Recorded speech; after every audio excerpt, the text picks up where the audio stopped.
We have traveled all over Kenya and East Africa to find hard-working farmers. We want to celebrate them while giving them the knowledge they need to improve their farms, get better yields, and become profitable farmers. We will see how farmers across the region can learn from experts and from each other in every way. Join us and our experts on this journey and share their families' experiences as they make these changes. Karibu to the Shamba Shape Up Safari.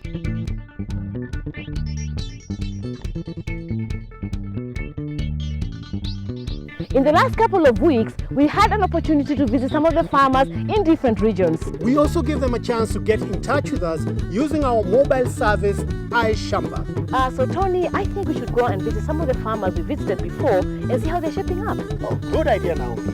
I think I'll go to Kajiado County. Aha, and I'll go all the way to Bomet County. Okay, so good luck. Good luck, Naomi.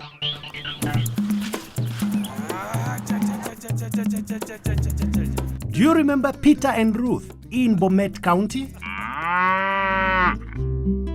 If the cows have enough food, they can produce more milk. But feeding the cows well isn't all. We need to know how to get rid of all the ticks these cows have. Ruth and Peter here have a nice cow shed, as you can see, but they're not happy. I've inspected your cow shed and I can say you've done some work. But there's some question I would like to ask, maybe that will help me to understand more of the challenges you are going through currently. First, I would like to understand how much milk you usually get per day from the 3 cows we've seen. 18 liters of milk per day. 18 liters per day from the 3 cows? Yeah. So that comes to an average of like 6 liters per cow. Yeah. I would also like to know how frequently do you do your spraying on your animals? We normally spray twice per month. That means after 2 weeks we twice per spray. month. Okay, when you talk of profitability of the farm, there are some things we look at. We have to look at like 4 aspects. That is 1, tick control, worm control, nutrition, and the general management of your animals. If you talk of 6 liters per cow per day, under natural circumstances, a cow is supposed to produce not less than 5 liters under natural pasture without any supplementation. That means you are actually underproducing. You are not actually producing as to the expected levels. And I've already inspected your animals. I found that they have some ticks. Ticks are actually one of the problems you are looking at farms. If you look at tick infestation currently, it's so high. And most of the farmers are actually having a lot of challenges dealing with ticks. And we look at how we are going to help and control those ticks, because if you talk of 2 weeks, there's a problem also. We are supposed to do it on a weekly basis. After 7 days, you need to repeat again and spray properly. Also, I've looked at your water trough. Your water trough is not actually in a very good condition. Yes, you've tried and you have a good structure. You need to actually clean it at least every 3 days. You empty the trough and put in clean water so that you reduce chances of your animals getting infection from the water. So we need actually to solve those, and you will be back to like produce more milk per day. Now it's time to spray the cows. Always wear protective clothing to do this. Use 20 milliliters of grenade in 20 liters of water in a knapsack and mix well. Start at the tail of the cow, moving towards the head, spraying the legs, tail, udder, body, neck and face. Make sure you get the underside of the cow too. You need to spray the cows every 7 days. Shamba Shape Up are back to see how they have been shaping up since the last time we visited them. Peter and Ruth, we are very happy to be back here again. Are you happy to see us? We are very, very happy. How has it been since we last left here? Since we got learning from the experts, from the coopers, our dairy cows are now doing good. You know, at first I used to spray these cows after every 2 weeks. Now that I've learned that I'm supposed to be spraying after every 1 week, I've followed that. And I've seen some changes. There are no ticks. I can see that they are ticks-free. How about feeding the cows? You know, Tony, I used to feed these cows with pomarods, media grass, and maize stock. Since I was told to use these supplements, I have used them and I have seen some quite changes. So how are the cows now? As you can see, they are very nice. Unlike the other time, when they were only using these media grass and maize stock. Yeah. What other changes have you made? Tony, I used to train this water here after every 1 week. Since I got a business of advice from the experts, from the coopers, they told me to be actually draining this water after every 3 days. So I've done, and I'm seeing some good work there. Tell me about milk production. The production of milk has actually increased. Yeah, I used to milk, or we used to milk 6 liters of milk. But since then, we are now getting at least 10 liters per cow. That's means- good. So your cows are good. They are good. Anything else you can tell us about your cows right now? They are now in calf. That's Yeah. good news. Yeah, now we are expecting to be calving down after 4 months. You've really improved, Peter. Yeah. Well done. Thank you, thank you, thank you. Wow! Peter and Ruth are doing such a good job on their cows that we decided to get him and his neighbors an expert to teach them more on how to increase fodder for their cows. Peter, what do you usually feed your cows on? I normally or usually feed my dairy cows with Navia grass and pomerods. At times I can use green maize. Evelyn, you've heard from the farmer. What else should a farmer feed his cows on? Cows require protein. For Peter to give protein to his cows, he needs to feed them with the fodder shrub known as Caliandra. So farmers, do you have any questions? One question. This Caliandra is an extra feed that you have just said. How do we plant and where? We normally encourage farmers to raise the seeds in a nursery before planting out on their farms. There are various areas where you can plant your Caliandra so that you don't occupy space that is meant for your crops. You can plant your Caliandra along soil conservation structures. Some of you have terraces. You can plant them Caliandra along the terraces. You can also plant Caliandra along internal and external boundaries on your farm. If you have Napier, you can also mix Caliandra with Napier. What we recommend that if you decide to mix Caliandra with Napier, you plant 1 row of Caliandra followed by 2 rows of Napier. Fodder shrubs are not difficult to grow and don't have to compete with your crops for space. You can grow these shrubs along the boundaries in your shamba. If your farm is on a slope, you can grow the shrubs along the edges of your terraces to hold the terraces together. This helps to stop soil erosion, protect watersheds, and give you firewood. How long does it take to grow? Caliandra seed has a very hard seed coat. And in order to increase the germination, it's very, very important that you soak the seeds in water for 2 days or 48 hours so that you can soften the seed coat. The same way you soak beans when you want to cook them. But Caliandra seeds are soaked much longer than the beans.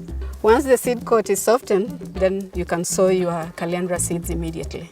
When you sow Caliandra seeds in the nursery, it takes about 4 months before it is ready for planting on your farm.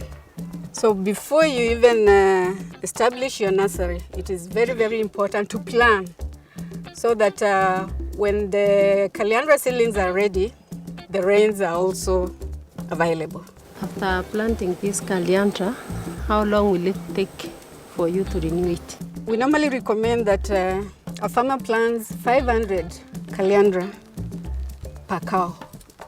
If you have 1 cow, you plant 500 Caliandra. If you have 2 cows, you plant 1,000. The 500 Caliandra shrubs will be able to take you a whole year.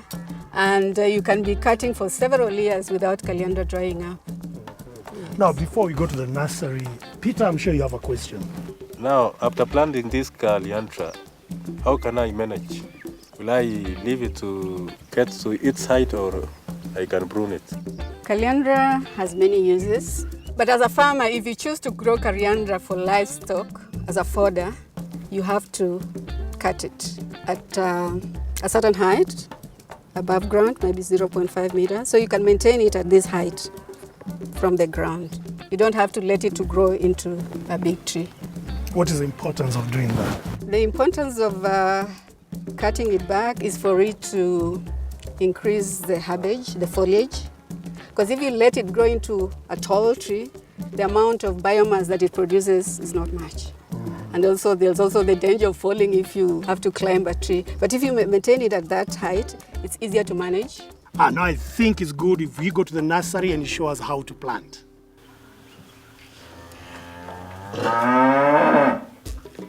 Caliandra seeds have a hard coat, so they will take a long time to germinate if you do not treat them.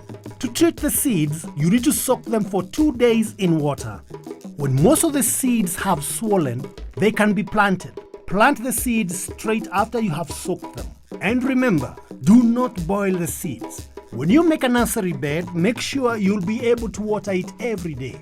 First, lay a sheet of plastic 1 meter wide onto the ground where you want to make the nursery bed. This will stop the seedlings' roots going too deep into the soil. Then, make a raised seed bed 10 to 15 centimeters high and then level the soil. The seed bed should be 1 meter or 3 feet wide. Support the sides of the bed with materials like banana stems, timber, or stones and prop them firmly with wooden pegs or stones. Make furrows 10 centimeters apart and 2 centimeters deep.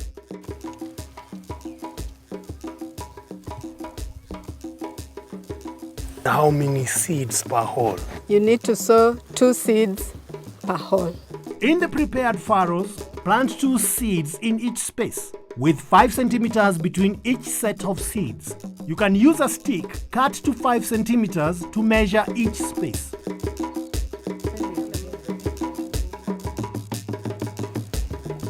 Then, cover the seeds lightly with soil. Cover the nursery bed with mulch. Water the seed bed every day. After the seeds sprout, take away the mulch and make a raised shade over the seed bed to protect the seedlings.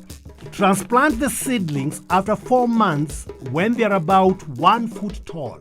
To transplant seedlings, remember to take off the plastic before planting if you have grown them in bags. Always transplant seedlings with some soil attached to their roots. This will help them to survive. Plant seedlings in one line, 50 centimeters apart. Plant the seedlings upright in their holes and fill the space around them with a mixture of topsoil and manure. Step on the soil around the seedling to make the seedling firm. Water the seedlings every day to make sure they all live. Now you have learned all this. What if we forget? Oh, we have a service called AAK Shamba. Do you all have your phones? Good. Take out your phones. Now I want you to text the word join and send it to 21606 and you'll get connected to an expert to grow good fodder crops for your cows and also other information you might need about your farm. How does that sound? Good. And that was not all. Evelyn, our fodder expert, decided to take us to a very successful dairy farmer nearby who was using Caliandra for her cows. While we were on our way there, it's time for a break. Welcome back to Shamba Shape Up. We are in Bomet, visiting Ruth and Peter and learning about growing Caliandra to use as fodder for cows. We have come to meet Rose, who has been farming cows and growing Caliandra for a number of years. So Rose, how long have you been farming? I've been farming for the last 10 years. Yes. But I was farming the ordinary way, our way, Kalenjin way. You know, as Kalenjins, we keep cows. So for the last now 6 years is when I've known the techniques of farming, especially in dairy. Rose explains to us why she grows Caliandra for her cows. Now, after feeding your cows the Caliandra, is there any change and improvement? Yes, there is a great change. How? Because the milk production has increased drastically. So you would encourage farmers to grow Caliandra? Yes. Good. Yes. So our farmers, any questions? What are the advantages of growing this Caliandra in your farm? Caliandra is good for environment conservation and also for our cows, because without protein feeds in our cows, we cannot produce the right kilos of milk. Since I started using, I've seen the difference. I want to ask Rose, when she harvests this Caliandra, how do you give to your cows? I harvest a day earlier, and then I leave to wilt. The following day now I mix with the feeds, and then I give to the cow. Evelyn, so the most important thing is to keep them to wilt for a day. Yes. Okay. When you harvest them, are you going to make into pieces or you just give? Yes, I grind. I have a chaff cutter. I cut with the chaff cutter. Earlier on, I was using a panga before I got the chaff cutter. What are some of the management practices that you normally carry on your Caliandra? The management of Caliandra is so easy. At times, there is grass coming inside the Caliandra. The time I cut, I can blow. Suppose you have excess of this Caliandra, which exceeds the number of animals that you have. How do you normally preserve for future use? I cut at once, and then I take to a shed to keep them dry, and then I keep them in the bags for future use. It can stay even over 3 months. I think now, Rose, you need to show us how to prune the Caliandra. Okay. Good. I can show you. Okay. Caliandra is a good source of protein for your cows, goats, and sheep. You will need about 500 shrubs to feed one cow throughout the year. Caliandra is ready to harvest 9 to 12 months after planting. It is possible to have 4 to 6 harvests per year. To harvest, cut leaves and young branches when they're about 5 feet long. The leaves should be dried under shade for 1 day and then mixed with other fodder like napier grass and then fed to the animals. After about 12 years, you should dig up the plants and plant new seedlings. Wow, we've learned so much here in Bomet with Peter and Ruth. Their cows are doing so well. Their milk production is way up. And now, it should go up even more if they start using Caliandra. I wonder how Naomi is getting on in Matasia, Kajiado County. I'm back to see Dorothy. Do you remember her?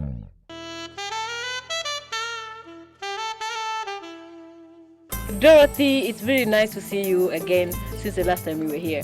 Tell me, what did you learn last time we were here? Last time we were here, I learned so much because I learned about the chickens, the cows, the shamba, and I've improved quite a bit on them. So tell us how you improved with the cows. The cow I improved, although I lost one last year. Oh, you did? Yeah, I did lose one. Which one? The one that was pregnant.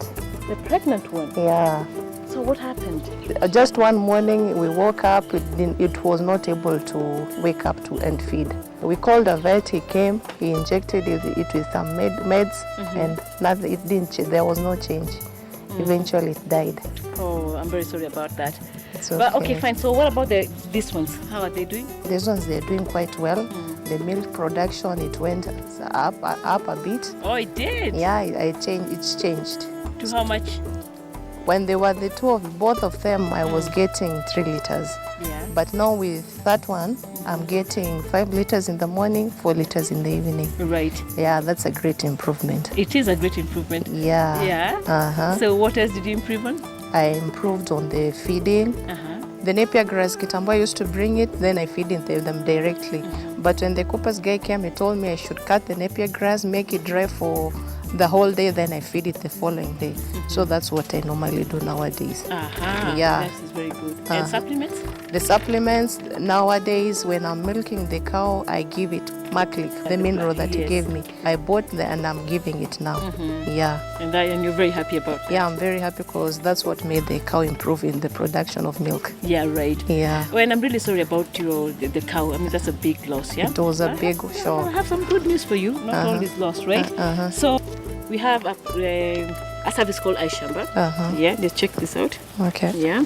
I showed Dorothy how to subscribe to AAK Shamba by sending join to 21606. When she is subscribed, She'll be able to call a vet or a crop expert anytime she has a problem.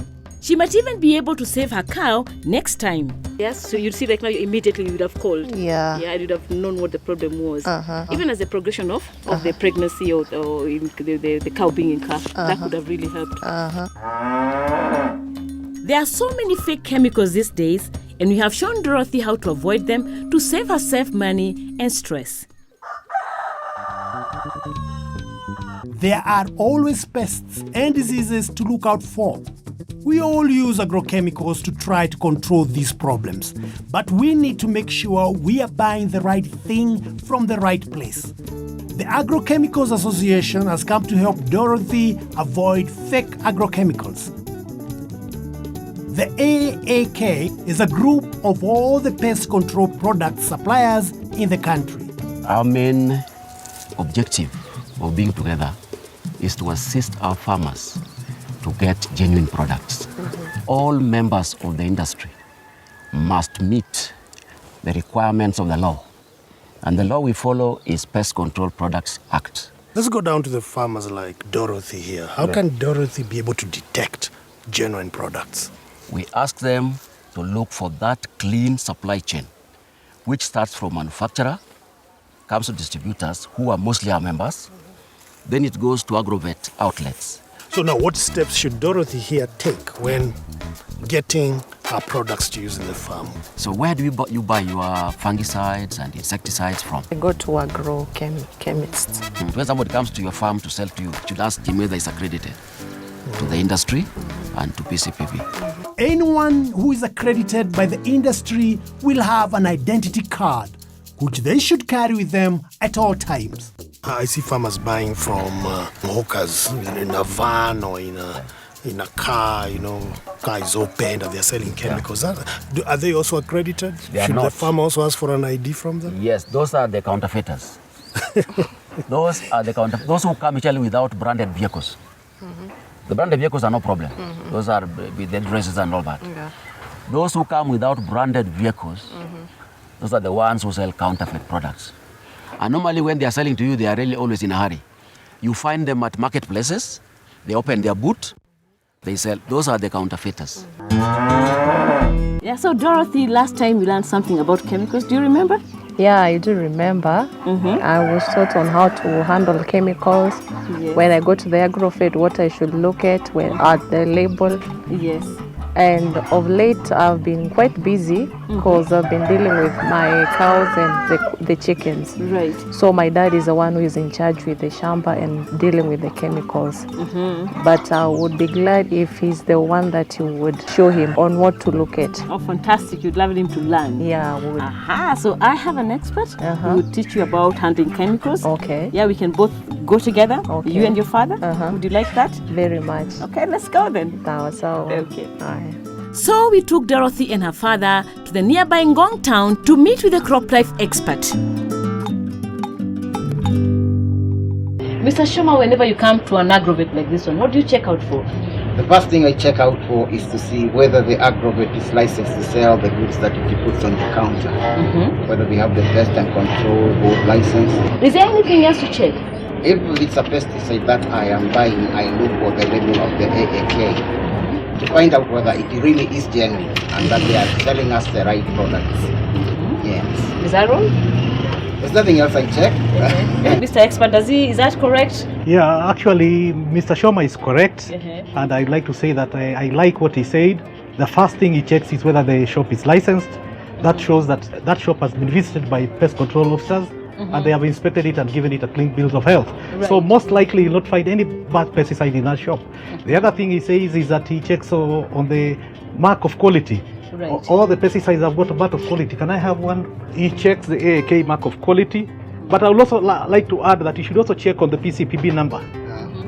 All pesticides that we register, we give them a specific number for each specific pesticide. This shows that this pesticide has been registered for use in Kenya.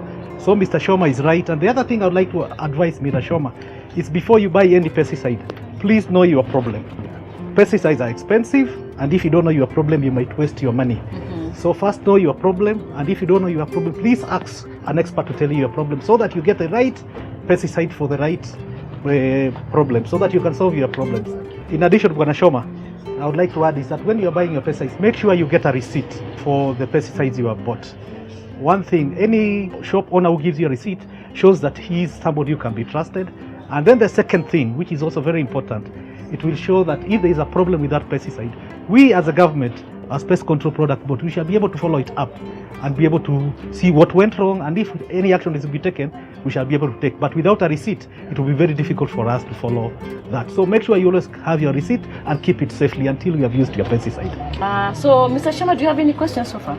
Some time ago, the pesticides that we used to get from Agrochemicals were broad spectrum, in a way that they would kill or they would control pests like aphids, the white fly, and many others. What has happened that nowadays you got to go for a particular pesticide or a particular pest, making it very expensive for the farmer. Nowadays we are not registering products for broad spectrum. We want to register a pesticide for a specific one.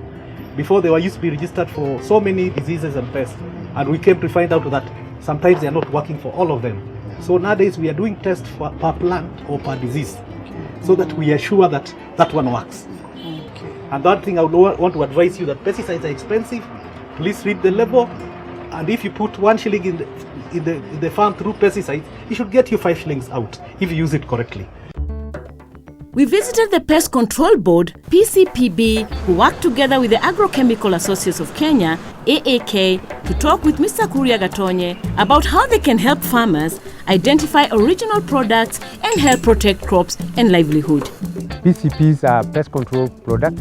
We like to encourage farmers to be on the lookout because it's at the point of manufacture and labeling that the products are tampered with.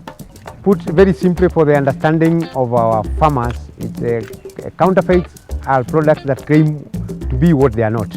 Even the people who are doing the counterfeiting, what they claim about their products is not correct because they are definitely not the original product. Counterfeits are harmful to the health of farmers in terms of the farmer is never exactly sure what they are using. Whenever they come into contact with the chemicals, we as the responsible industry have prescribed on the label what they are supposed to do. But when a product is a counterfeit, what is described in the label may not necessarily be describing the antidote for the counterfeit. So we discourage farmers from using counterfeits that they avoid harming their health. The other major impact area of counterfeits is in terms of yield, because the counterfeits will never be effective. Therefore, the farmers suffer very heavy losses in terms of yield because the pests that they are targeting to control are never effectively controlled by counterfeits. It is so good to see our farmers continuing to do so well after their shape-up. Dorothy is getting more milk from 1 cow than she was from 2. And she's so busy with her successful chicken business that her father now takes care of the crops. So see you next time on Shamba Shape-Up. Shamba Shape-Up is online. To learn more about today's topics or to watch any of our previous episodes, visit shambashapeup.com, select the episode and click play. You could also visit our Facebook page, Shamba Shape-Up, to get more information, get involved in discussions, and also get a chance to enter some of our great competition to win great prizes. You can also find us on Twitter at Shamba Shape-Up or simply text 30606.